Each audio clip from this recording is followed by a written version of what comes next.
दिल्ली के पांडव नगर में लड़की से बदसलूकी। न्यू ईयर पार्टी में शामिल होने के लिए आरोपी युवक लड़की पर बना रहा था दबाव। मना करने पर एसिड फेंकने की दी धमकी। पुलिस ने आरोपी को किया गिरफ्तार। सीलमपुर फ्लाईओवर पर हुआ दर्दनाक हादसा। 3 बाइक सवार में से 2 की मौत। पुलिस ने शव को कब्जे में लेकर जांच की शुरू।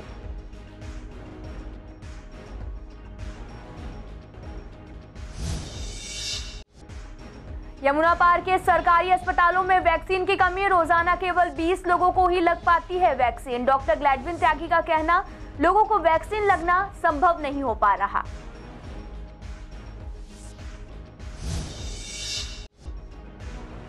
पूर्वी दिल्ली में ठंड और प्रदूषण का डबल अटैक। बढ़ती सर्दी ने बढ़ाई लोगों की परेशानी। ठंड और प्रदूषण से बुजुर्गों को बीमारियों का खतरा।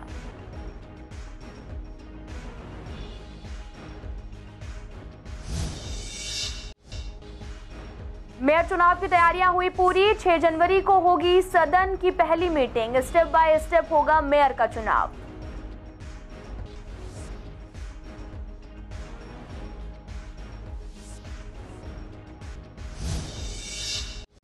नमस्कार, मैं आपके साथ अंकिता बाल। आप सभी का पूर्वी दिल्ली खास में एक बार फिर से स्वागत है। रुक करते हैं खबरों की तरफ।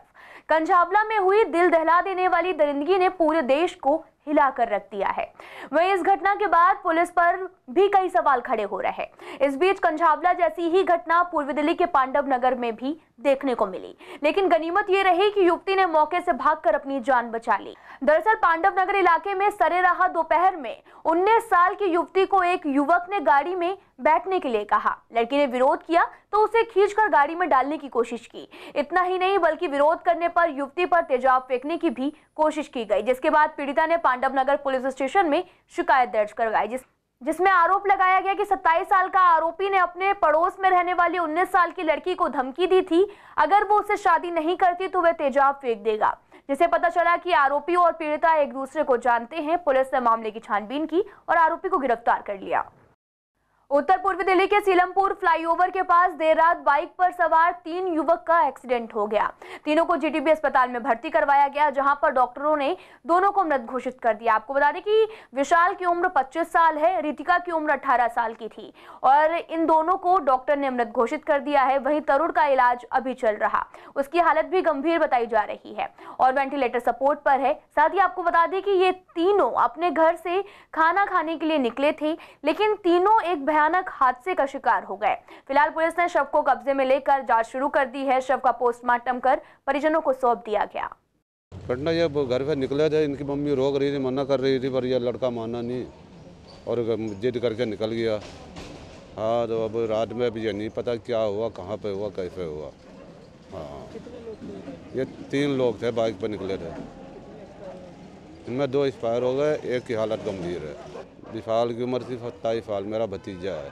विशाल कोई नौकरी वोकरी करता था, ये हमें नहीं मालूम। मैं तो उत्तम नगर रहता हूँ। परिवार में अपनी मम्मी पापा का अकेला, पापा भी नहीं है, मम्मी है केवल। ये सीलमपुर गया था खाना लेने, चिकन क्या लेने गया था, वहाँ पे हुआ एक्सीडेंट उसका। 3 लोग थे एक बाइक पे, 2 जन एक्सपायर हो गए, एक बेहोश है।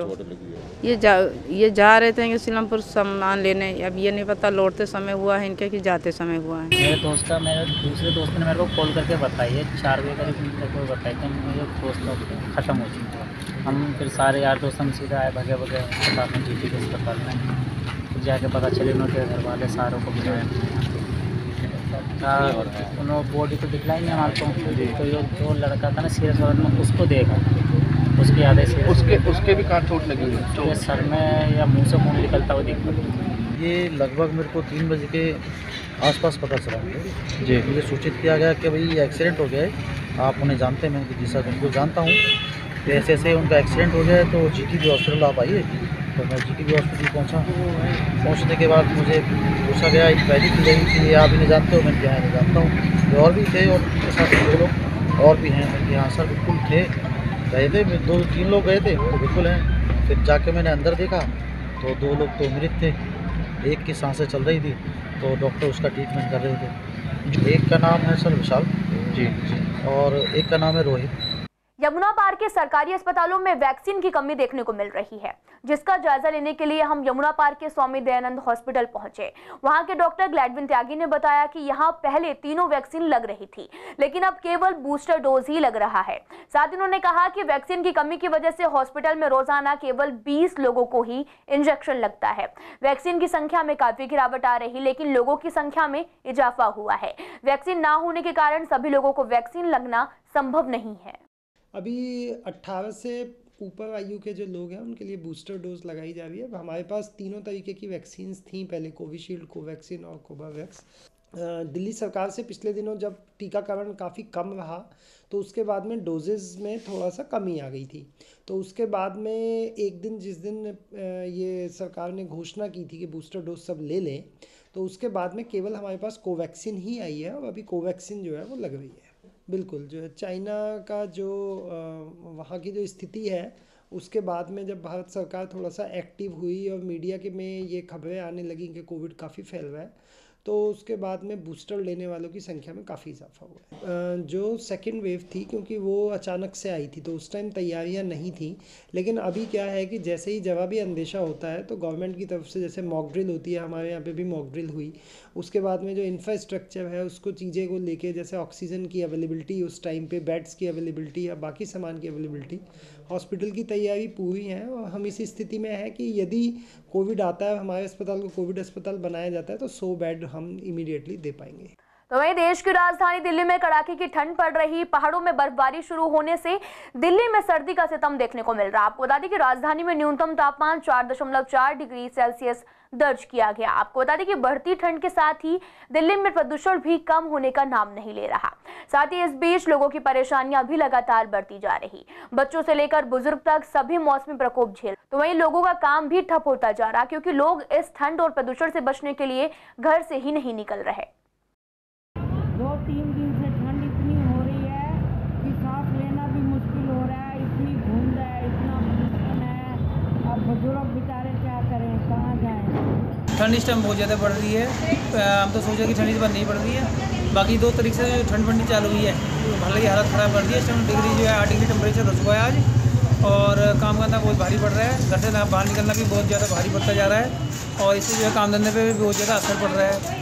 लोगों का काम धाम भी ठप होता जा रहा है, तो बाहर लोग निकल नहीं रहे। इससे जो है मार्केट के अंदर जो है काम नहीं रहा है, और बड़ी दिक्कतें आ रही है। 2 से 3 दिन हो गए, इतनी ठंड बढ़ चुकी है, इतनी ठंड बढ़ चुकी है कि हमारा काम करना भी मुश्किल हुआ है। हम स्कूटर बाइक पे काम पे जाते हैं तो हाथ पैर बिल्कुल, तो ठंड दिसंबर में होनी चाहिए थी स्टार्टिंग में, अब जाके हो रही है। और रोड के ऊपर पोल्यूशन इतना बढ़ चुका है, इतना पोल्यूशन बढ़ चुका है कि सांस लेना भारी हुआ है।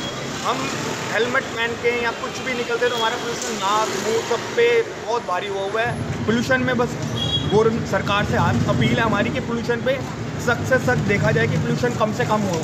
तो वहीं दिल्ली मेयर और डिप्टी मेयर चुनाव की तैयारियां पूरी हो चुकी हैं। साथ ही आपको बता दें कि एमसीडी की 6 जनवरी को सदन की पहली मीटिंग होनी है, और उसी दौरान मेयर और डिप्टी मेयर का चुनाव भी होना है। इस बार परिसीमन के बाद ही दिल्ली नगर निगम में 250 वार्ड निर्धारित किए गए हैं, जिसमें से एक मेयर इसकी अध्यक्षता करेगा। और इसी संबंध में हमने पूर्व मेयर निर्मल जैन से खास बातचीत की और जाना कि कैसे होता है मेयर का चुनाव, कौन कौन वोट डालेगा।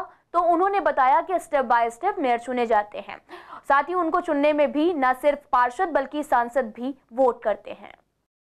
देखिए, मेयर के चुनाव के लिए सर्वप्रथम नोटिफिकेशन इशू होता है। नोटिफिकेशन के बाद में नामांकन पत्र भरे जाते हैं। अगर नामांकन पत्र 1 से ज़्यादा होता है तो चुनाव होता है, और गुप्त मतदान की प्रक्रिया से चुनाव होता है। और गुप्त मतदान में सभी पार्षद जो सदन के जिस समय 250 की स्ट्रेंथ है पूरी, उनको सबको वो दिए जाते हैं। इसके साथ के अंदर 14 विधायक जो दिल्ली विधानसभा से नॉमिनेट होते हैं वो भी इसके अंदर मतदान के अधिकारी होते हैं, और 7 जो दिल्ली के सांसद हैं वो भी अधिकारी होते हैं। इस प्रकार ये सभी लोग अपने मत का प्रयोग करके गुप्त मतदान के जरिए करते हैं, और इसके अंदर जो भी विजयी होता है उसको फिर मेयर घोषित किया। पहले दिल्ली के प्रशासक जो माननीय उपराज्यपाल होते हैं उनके द्वारा प्रोटेम स्पीकर नियुक्त किया जाता है। प्रोटेम स्पीकर को शपथ जो दिलाई जाती है वो दिल्ली के उपराज्यपाल जी के द्वारा, जो दिल्ली के मुख्य सचिव होते हैं वो दिलाते हैं। उसके पश्चात जब प्रोटेम स्पीकर अपने आसन ग्रहण कर लेते हैं, तब वो प्रत्येक पार्षद को नाम से बुला करके उनसे उनका शपथ ग्रहण कराते हैं। पूर्व दिल्ली के कृष्णानगर थाने के अंदर जिम और लाइब्रेरी का उद्घाटन किया गया।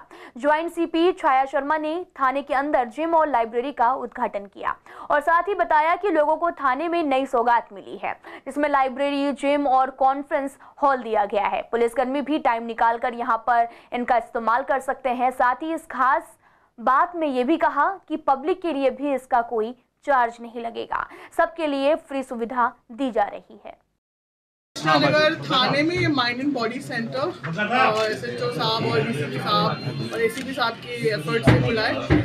इसमें सबने बहुत एफर्ट लगाया है। ये एक यूनिक एक्सपेरिमेंट है जो थाने के अंदर हम कोशिश कर रहे हैं कि एक स्टडी सेंटर बनाया जाए जहाँ पे बच्चों के लिए बुक्स उपलब्ध कराई जाए। And this study centre will be open to all.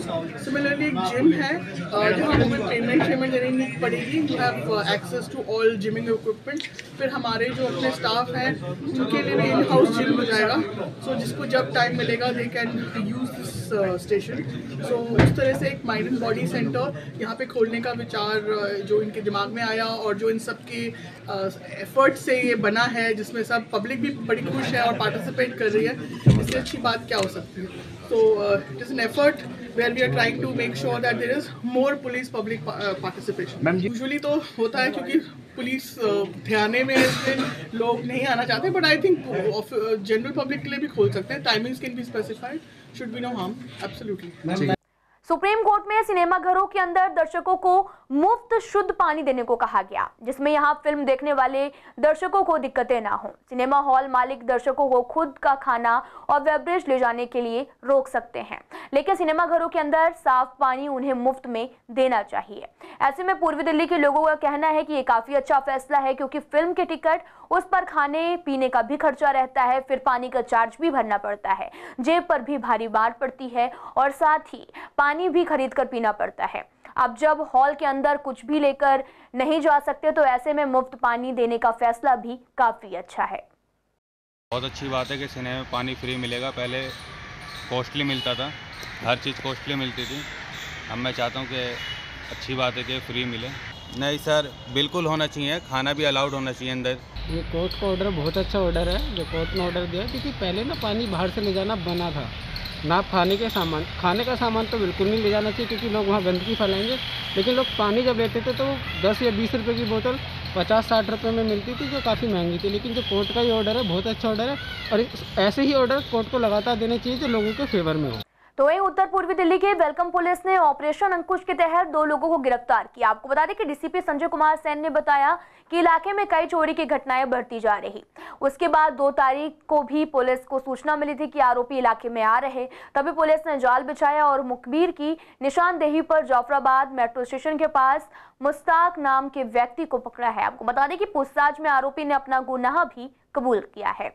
उसके पास से 4 सोने की चूड़ियां, 1 सोने का हार, 1 मंगलसूत्र समेत कई भी आभूषण बरामद किए गए। पूर्वी दिल्ली के कांति नगर में भागवत कथा का भव्य आयोजन किया गया, जिसमें गुरुजी ने भागवत कथा में शामिल हुए लोगों के सामने भागवत कथा का वर्णन किया। घर में कैसे संस्कारों के साथ कैसे परिवार को जोड़कर रखें और इस बारे में बात की गई। साथ ही 8 दिन चलने वाली इस भागवत कथा का लोगों ने खूब आनंद भी उठाया। भागवत कथा 28 तारीख से शुरू होकर जो कि 3 तारीख तक रही, सभी ने भगवान के चरित्र का बहुत ही सुंदर वर्णन सुना। उसके साथ साथ हमारे संस्कार कैसे होने चाहिए, हमें अपने परिवार में कैसे रहना चाहिए, हमें कैसे समाज और देश की रक्षा करनी चाहिए, ये सब चीज़ें भी गुरुजी ने बहुत अच्छे से हम सबको बताए। पता ही नहीं चला कि 7 दिन कहाँ बीत गए। आज जब अंतिम दिन है, 8वां दिन है, तो लग रहा है कि जैसे कि बहुत कुछ हमसे मिस हो गया, कहीं हम खो गए हैं, ऐसे भाव सभी के मन में हैं। तो निश्चित रूप से ये भगवत कथा हम सभी के जीवन में एक नया अनुभव लेके आई है और एक नया हमें जीवन में इसने हमें दिया है कि हमें आगे चल के कैसे रहना है और क्या करना। फिलहाल इस बुलेटिन में इतना ही। तमाम खबरों के लिए आप देखते रहिए पूर्वी दिल्ली खास।